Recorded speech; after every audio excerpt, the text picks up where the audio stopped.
So hello everyone, I hope you guys are doing good and great. So in this video we will be covering the chapter named pronouns. In previous videos we have covered the chapters like the sentences, nouns, adjectives. So if you want to clear the basics of your English grammar, you can refer to this YouTube channel as the upcoming videos will be about this only. So चलिए देख लेते हैं इस video में क्या पढ़ेंगे हम. तो यहाँ पे हम कंप्लीट करने वाले हैं पूरा चैप्टर प्रोनाउंस का. तो चलिए देख लेते हैं प्रोनाउंस एक्चुअली होते क्या. हमने छोटी क्लासेस में इन्हें ज़रूर पढ़ा है और हमने नाउन्स भी ज़रूर पढ़े हैं. पिछली वीडियो में मैंने एक्सप्लेन किया नाउन्स को. तो चलिए नाउन होते क्या हैं. नाउन होते हैं the name of person, place, animal और थिंग और even we can say object also. ठीक है. तो जो हमारे नाउन्स हैं, हमें प्रोनाउंस की ज़रूरत क्यों पड़ी अगर हम नाउन्स पढ़ रहे हैं. जैसे मैं यहाँ पे बोल देती हूँ Monica is a brilliant girl, Monica is the favourite of all the teachers. तो ये हर जगह Monica Monica, is it sounding good. मतलब हम एक ही नाम को बार बार रिपीट कर रहे हैं. कुछ सेंस कुछ अच्छा लग रहा है बोलते हुए मोनिका मोनिका, बार बार हम यही बोल रहे हैं. तो इन्हें ही बस चेंज करने के लिए हम ले आए प्रोनाउंस. तो प्रोनाउंस जैसे कि मैंने यहाँ पे लिखा है रिप्लेसेस नाउन्स. तो ये नाउन को रिप्लेस कर देते हैं और इसकी डेफिनेशन है pronoun is an word used in a place of noun. जैसे कि मैंने आपको बोला कि ये रिप्लेस करते हैं नाउन को, तो वही बात हो गई, बस इसमें थोड़ा स्कैटर्ड करके लिखा हुआ है. तो एग्जाम्पल में मैंने यहाँ पे दिया है Monica is a brilliant girl, she is the favourite of all the teachers, all of them admire her. तो यहाँ पे ये जो मैंने लिखा है देम, शी, हर, जिन्हें मैंने हाईलाइट किया हुआ है, जो ज़्यादा ही हाईलाइट हो गया है, तो आपने देखना है कि अगर मैं यहाँ पे भी लिख देती मोनिका, यहाँ पे भी मैं लिख देती मोनिका, यहाँ भी लिख देती मोनिका, हर जगह मोनिका ही लिख देती, मैं यही लिखती रहती, तो क्या मेरे सेंटेंस में कुछ खूबी होती, कुछ अच्छा लगता मेरा सेंटेंस? I guess no. तो जैसे हमारे पास ये प्रोनाउंस आ गए, हमने बहुत सारी चीज़ों को चेंज कर दिया, हमारा सेंटेंस एक अच्छा सेंटेंस बनने लग पड़ा. तो इसे ही हम पढ़ेंगे कि प्रोनाउन कितने टाइप के होते हैं, प्रोनाउन क्यों यूज़ हो रहे हैं. आई होप ये आपको अंडरस्टैंड आपने कर लिया होगा कि ये हमने क्यों लाए ग्रामर में और हम इन्हें क्यों पढ़ रहे हैं. तो चलिए आगे देख लेते हैं हम इसकी काइंड्स. तो यहाँ हम देख रहे हैं इसकी काइंड्स. तो काइंड्स में हम यहाँ पे देखेंगे पहली काइंड जो इसकी है वो है पर्सनल, दूसरी है इंटरोगेटिव, फिर है एम्फसाइजिंग, फिर है डिस्ट्रीब्यूटिव, फिर है डेमोन्स्ट्रेटिव, फिर है रिफ्लेक्सिव, फिर है पोजेसिव, फिर है इंडेफिनिट. तो पहले हम पढ़ेंगे पर्सनल प्रोनाउंस. तो पर्सनल प्रोनाउंस एक्चुअली होते क्या हैं. Pronouns that stand for person और थिंग, लाइक मैंने यहाँ पे एग्जांपल दिया शी, हर, देम एक्सेट्रा. हम यहाँ पे 3 पर्सन्स के बारे में बात करने वाले हैं ये प्रोनाउन में. ये बहुत इंपॉर्टेंट है और ये पहला प्रोनाउन की जो है पहली टाइप है जो आपको अच्छे से पता होनी चाहिए. और अगर आपको कोई सेंटेंस फ्रेम करना है तो इसका बहुत ज़्यादा रोल होता है. चलिए देख लेते हैं. यहाँ पे हम 3 पर्सन्स के बारे में पढ़ रहे हैं, first person, second person, third person. अब एक्चुअली ये होते क्या है मैं आपको सिंपल लैंग्वेज में समझाऊँ. फर्स्ट पर्सन है जैसे कि मैं बात कर रही हूँ आपके साथ, मैं फर्स्ट पर्सन हूँ because I am speaking, right. और जो सेकंड पर्सन है वो आप हैं, जो आप मेरे को सुन रहे हैं, आप हैं सेकंड पर्सन. और जो थर्ड पर्सन है, वैसे एग्जांपल में मैं ले रही हूँ ये कि थर्ड पर्सन जो है प्रोनाउन है जिसके बारे में हम बात कर रहे हैं अभी. जैसे मैं एग्जाम्पल दे दूँ कि मैं बात कर रही हूँ अपनी दोस्त के साथ जिसका नाम है समृति. ठीक है. तो मैं समृति के साथ बात कर रही हूँ, मैं बात कर रही हूँ, तो मैं स्पीकर हूँ, राइट. तो मैं हो गई फर्स्ट पर्सन. और जो सुन रही है, कौन सुन रही है? समृति सुन रही है. ठीक है. तो वो क्या हो गई? वो है सेकंड पर्सन. और जिसके बारे में बात कर रही हूँ वो क्या हो गया? Third person. ठीक है. तो मैंने यहाँ पे यही लिखा है पर्सन, फर्स्ट पर्सन हो गया स्पीकिंग, जो स्पीक कर रहा है, सेकंड पर्सन जिसके साथ बात हो रही है, थर्ड पर्सन वो हो गया जिसके बारे में बात हो रही है. ठीक है. तो इसकी वेरियस फॉर्म्स हैं, वो भी हम देख लेते हैं. ये इसकी वेरियस फॉर्म्स हैं, चलिए देख लेते हैं. Person, use as subject, use as object. ये मैंने एक टेबल सा बनाया हुआ है, आई होप आपको अच्छे से समझ आ जाए. तो चलिए देख लेते हैं. फर्स्ट पर्सन में सिंगुलर प्लूरल की बात करते हैं. आई, वी, मी, अस. अब जैसे सिंगुलर में बात करेंगे तो मैं अपने बारे में बात कर रही हूँ तो आई आ जाएगा. ठीक है. तो जब हम सब्जेक्ट में लेंगे इसको और जब हम ऑब्जेक्ट में लेंगे तो मी आ जाएगा. ऐसे ही मैंने ये टेबल सा बनाया हुआ है. अगर आप इसे रीड करेंगे आपको बात समझ आ जाएगी कि एक्चुअली यूज़ क्यों हो रहे हैं और कहाँ यूज़ हो रहे हैं. आई होप आपको ये समझ आ गया. अगर आपको ये ज़्यादा डिटेल में समझना है आप इसे प्लीज़ पॉज करें, आपको खुद समझ आ जाएगा कि कौन सी चीज़ हमने कहाँ यूज़ करनी है. To the second type which is interrogative pronoun. तो इंटेरोगेटिव मैंने आपको स्टार्टिंग में ही बोला है, जब हम इंटेरोगेटिव की बात करते हैं तो आपने समझ लेना है क्वेश्चन मार्क की बात हो रही है, क्वेश्चन मार्क की, ठीक है। तो इंटेरोगेटिव में भी हम यही समझने वाले हैं। इंटेरोगेटिव में देखिए whom, whose, which and what are interrogative pronoun. जो क्वेश्चन वाली बात हो गई मतलब वो आपके इंटेरोगेटिव प्रोनाउन में आ जाएंगे, ठीक है। यूज्ड फॉर पीपल, पीपल में जो यूज़ होंगे वो है who, whom, whose, which, और जो यूज़ होंगे थिंग्स के साथ है वो है what and which, ओके। तो जो हमारा whom है ना वो थोड़ा कम यूज़ होता है, यू नो, मतलब इसे हम थोड़ा फॉर्मल में ले जाते हैं, थोड़ा रेयरली यूज़ होता है because it is like you know it is categorised as formal one. तो हम whom की जगह आजकल who का यूज़ करते हैं, हम who ज़्यादा यूज़ कर रहे हैं, ठीक है। तो ये इसकी जगह आजकल who को ज़्यादा यूज़ कर रहे हैं। तो this is what about interrogative pronounce, आपको ये पता होना चाहिए। एग्जाम्पल में मैंने लिखा है who has made this painting, whom did you want to meet, okay. जो ये whom है ये थोड़ा कम यूज़ हो रहा है आजकल, who को ज़्यादा प्रेफर किया जाता है क्योंकि इसे क्यों बोलते हैं, it is categorised as very formal, तो हम इसे थोड़ा कम यूज़ कर रहे हैं। So this is about interrogative pronouns. अब चलते हैं आगे, देख लेते हैं हमारे रिफ्लेक्सिव एंड एम्फसाइजिंग प्रोनाउन। मैंने आपको एम्फसाइजिंग पहले भी पढ़ाए हैं। तो एम्फसाइजिंग क्या है, किसी चीज़ पे मेन एम्फसाइज डालना है। ये एक्चुअली दोनों सेम ही होते हैं, इसलिए मैंने इनको इकट्ठा लिख दिया और आपको इकट्ठा ही एक्सप्लेन किया जाएगा। तो चलिए देख लेते हैं। जो हमारे रिफ्लेक्सिव हैं वो used as a receiver of an action, तो ये यूज़ होते हैं एज अ रिसीवर, ठीक है।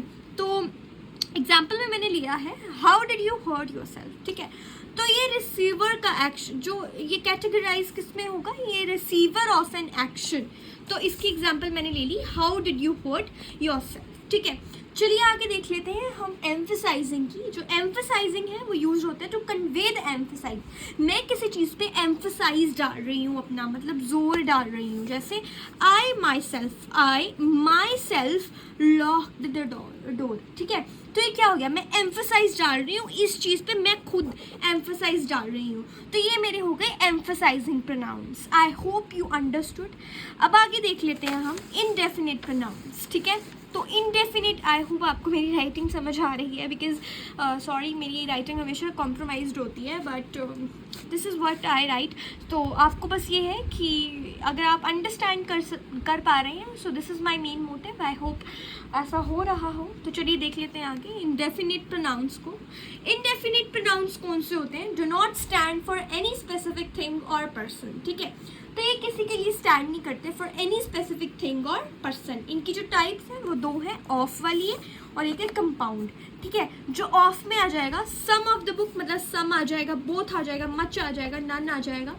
जब हम कंपाउंड की बात करते हैं तो कंपाउंड में आ जाएगा एवरीवन, एवरीबडी, सॉरी यहाँ पे मैंने वाई नहीं डाला है, somebody, anybody, nothing, something, no one, someone, ये सब कंपाउंड में आ जाते हैं। सिंगुलर की बात करते हैं तो हम बात करते हैं somebody, something, anybody, nobody, nothing, anyone, etc.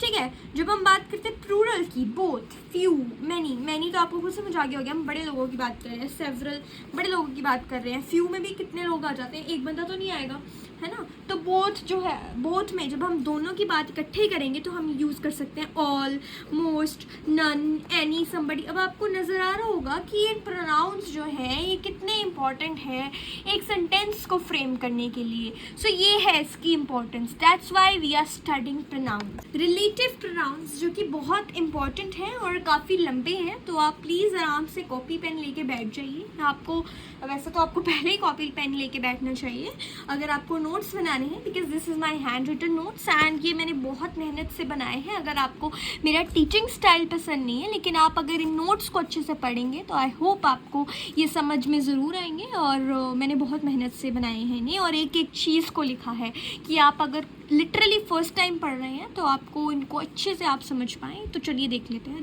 Relative pronouns को। तो रिलेटिव प्रोनाउंस में आ जाते हैं हु, हुज, हुम, यूज फ्रीक्वेंटली, ये जो है ना, ये 3 जिनके बारे में मैं बात कर रही हूँ, मैंने कहा था आपको कि हूम को थोड़ा कम प्रेफर किया जाता है बिकॉज इसको थोड़ा हम फॉर्मल में ले जाते हैं, बट अगर हम बात करते हैं हु वगैरह की, तो ये बहुत फ्रीक्वेंटली यूज़ होते हैं हमारी डे टू डे लाइफ में, तो इन्हें हम रिलेटिव प्रोनाउंस में कैटेगराइज करा देते हैं। और समटाइम एज जो है ना हमारा एज, इसको भी हम रिलेटिव प्रोनाउन में ले लेते हैं, ठीक है।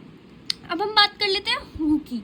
हु जब हम सिंगुलर टाइप में बात करेंगे तो हम एग्जाम्पल में ले रहे हैं, the farmer who had no work immediately started ploughing the field, ठीक है। तो ये हम इस टाइप में हु को यूज़ करेंगे। जब हम बात कर लेते हैं प्लूरल में, तो प्लूरल में आप देखिए 2 शॉपकीपर्स, आई होप आपको सिंगुलर और प्लूरल का पता हो, तो आप आगे एग्जाम्पल में देखिए, 2 shopkeepers who had offered attractive discounts did brisk business, ठीक है। तो इसको हम प्लूरल में ऐसे जो है यूज़ करेंगे। जब हम बात कर लेते हैं अपने होम की, मैंने आपको बोला ये बड़ा ही फॉर्मल में यूज़ होता है, तो इसको थोड़ी बिट ऑफ केयर की ज़रूरत पड़ जाती है। फॉर एग्जाम्पल में आप देखिए, people who do not love others, ये हमारा आ जाएगा थोड़ा रिलेटिव प्रोनाउन में एज अ सब्जेक्ट। जब हम ऑब्जेक्ट में लेंगे तो हम होम के साथ लिख रहे हैं people whom others do not love, ठीक है। इसको थोड़ी बिट ऑफ केयर चाहिए होती है, इसको थोड़ी अटेंशन चाहिए होती है, एंड इसको लिखने में थोड़ा सा हमें देखना पड़ता है कि is it making any sense, और ये रूल्स पे एप्लीकेबल है, मतलब जो रूल्स हैं वो अच्छे से फॉलो हो रहे हैं कि नहीं हो रहे, ठीक है। आगे हम देख लेते हैं, sometimes whose is used for things without life. Sometimes जो whose है ना, वो कभी कभी जो उन चीज़ों के लिए भी यूज़ हो जाता है जिनकी कोई लाइफ नहीं होती। जैसे कार है, car is having a life, मतलब हम कह सकते हैं it is a living thing, no it is non living, तो ये कभी ना कभी ये भी इनके लिए भी यूज़ हो जाता है। जैसे the car whose headlights were on, ठीक है, तो हम वहाँ पे भी हम जो है हुज को यूज़ कर लेते हैं, ठीक है। Which is used for things like without life और फॉर एनिमल्स, जो विच है ये भी कभी कभी उन चीज़ों के लिए यूज़ हो जाता है जिनकी लाइफ नहीं होती है, और कभी कभी एनिमल्स के भी यूज़ हो जाता है। जैसे कि the house which has been vacant for a long time has been sold off, ठीक है। आई होप आपको ये रूल्स या करेक्टरिस्टिक्स पॉइंट्स कुछ भी है समझ आ रहे हो।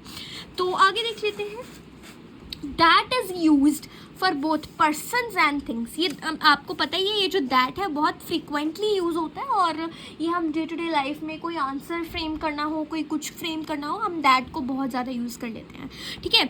तो है that is used for both persons and things. This is the man that I have been speaking of, ये हो गई आपकी एग्जाम्पल, ठीक है।